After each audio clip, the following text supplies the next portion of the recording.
A very good morning, students. Today we are going to discuss some of the questions related to the articles which we have discussed in our last lecture. The very first question is, find the law of force towards the pole under which the curve r की power n is equals to a की power n cos n theta can be described. Hence obtain the law of force under which a cardioid can be described.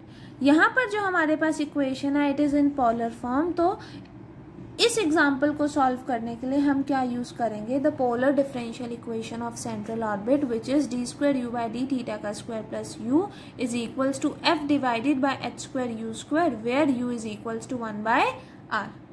ठीक है student, तो let us start its proof. The given equation of the curve is r की power n is equals to a की power n cos n theta. तो सबसे पहला step क्या होगा? Put u is equals to 1 by r. तो जब आपने put u is equals to 1 by r करा तो आपके पास क्या आ जाएगा? 1 बाय यू की power n is equals to a की power n cos n theta. तो दैट इज ए की पावर एन यू की power n cos n theta is equals to 1.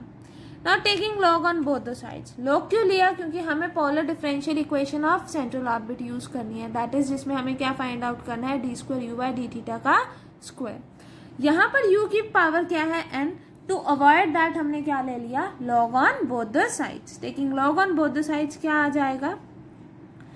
Log of a की power n plus log of u की power n plus log of cos n theta is equals to log of 1. Log of 1 is 0. Log cos n theta as it is. Log a की power b is b log a. यही होता है ना. तो that is यहाँ क्या आ जाएगा? n log u और यहाँ क्या आ जाएगा? n log a. अब आपको फाइंड आउट क्या करना है? D square you by D theta का स्क्वायर. तो ना differentiating with respect to theta. तो इसको डिफ्रेंशिएट करा तो 0. यहाँ डिफ्रेंशिएट करेंगे तो n. log u को डिफ्रेंशिएट करेंगे तो 1 by u d u by D theta. इसको डिफ्रेंशिएट करेंगे तो क्या आ जाएगा? 1 by cos n theta. Cos n theta का derivative minus sine n theta into n is equals to 0.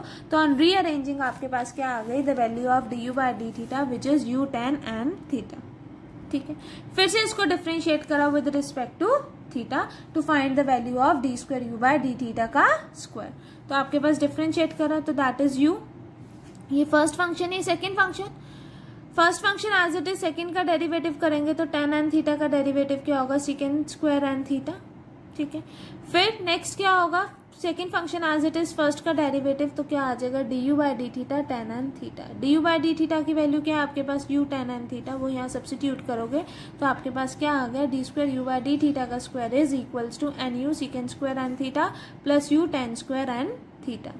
आप यूज क्या करोगे? Polar differential equation. उसमें क्या होता है? D square you by D theta का square plus u is equals to F h square u square. तो आप क्या करोगे? दोनों साइड यू ऐड कर दोगे.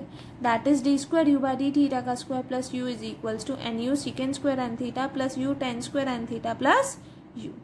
इन दोनों टर्म्स में से u कॉमन लोगे तो आपके पास क्या आ जाएगा? 1 plus tan square n theta by the identity that 1 plus tan square theta is equals to secant square theta. तो यहाँ क्या आ जाएगा? u secant square n theta. दोनों टर्म्स में से secant square n theta common लोगे तो आपके पास क्या आ जाएगा? u n plus 1 secant square n theta. And we know that a की पावर n u की power n cos n theta is equals to 1 means a की पावर n u की power n is equals to 1 by cos n theta. That is a की power n u की power n is equals to secant n theta.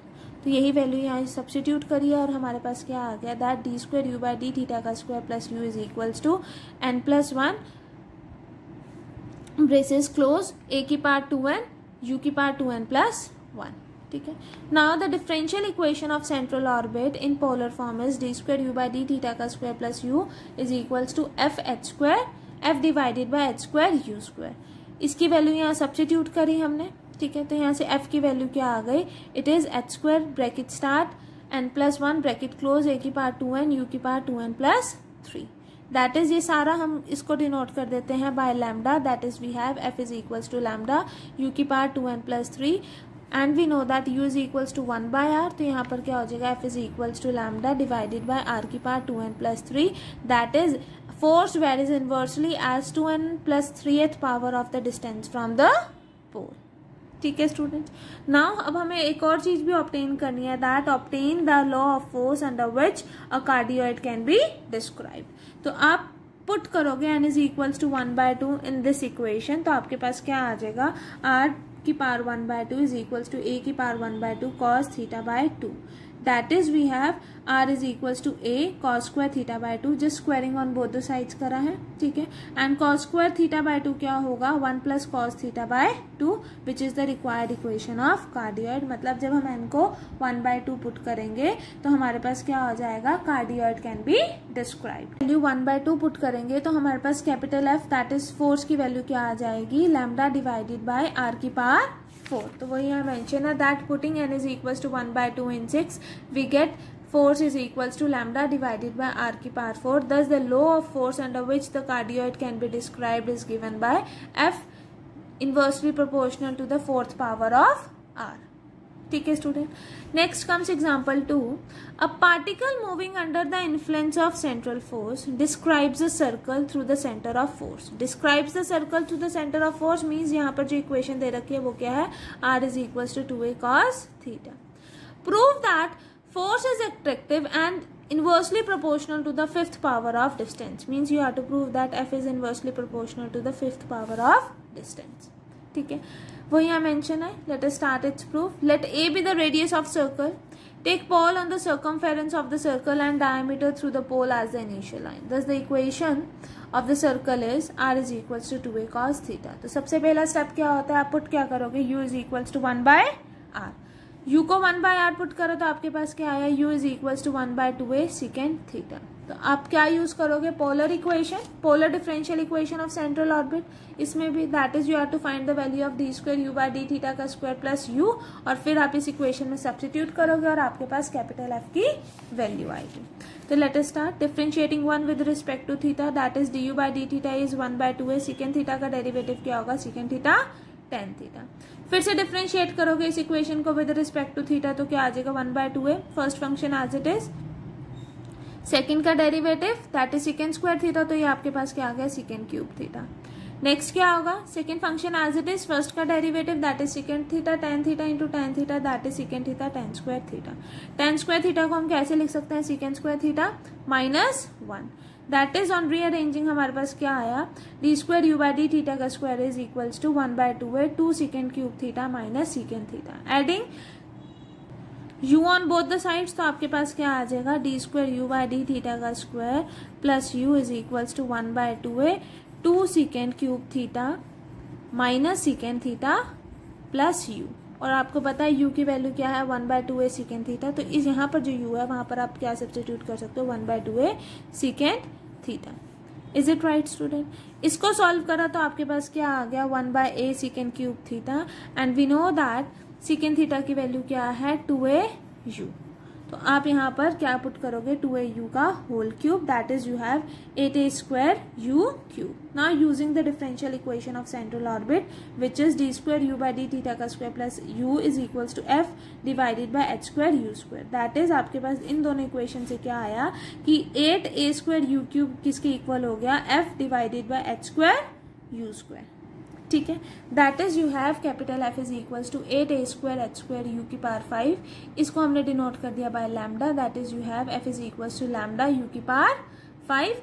और आपको ये भी पता है u is equals to 1/r होता है, तो यहाँ पर क्या आ गया, capital F is equals to lambda divided by r की power 5 which means that F varies inversely as the fifth power of the distance from the pole. यही हमें प्रूफ करना था. This completes the proof of your example 2. Is it right student? Next comes example number 3 that the pedal equation of an ellipse with pole at the center is this. Find the law of force. तो इसमें जो हम use करेंगे differential equation in pedal form use करेंगे which is 1 divided by p cube dp by dr is equals to f divided by h square. तो इसका मतलब इसमें आपको क्या करना है, डिफरेंशिएट करना है with respect to r. So let us start its proof. The given equation is a square b square divided by p square is equals to a square plus b square minus r square. Differentiating one with respect to r we have a square b square as it is. 1 by p square का derivative करना है तो क्या आ जाएगा आपके पास, minus of 2 divided by p cube dp/dr और यहाँ पर इसका डेरिवेटिव 0, इसका डेरिवेटिव 0, इसका डेरिवेटिव क्या होगा -2r। तो ऑन रीअरेंजिंग आपके पास क्या आया that 1/p³ into dp/dr is equals to r divided by a² b²। Now by the differential equation of central orbit in parallel form we have 1 divided by p³ dp/dr is equals to capital F divided by h²। From this and this equation we have r divided by a² b² is equals to f divided by h², that is capital F is equals to h² r divided by a² b²। इसको हम lambda put कर देंगे तो हमारे पास capital F की value क्या आ गई, lambda r, which means that force is directly proportional to the distance from the centre. With this the example 3 is completed. Now example 4 is your homework. Do try at home. अगर कोई भी doubt आता है तो आप मुझसे doubt class में पूछ सकते हैं। ठीक है स्टूडेंट्स, थैंक यू।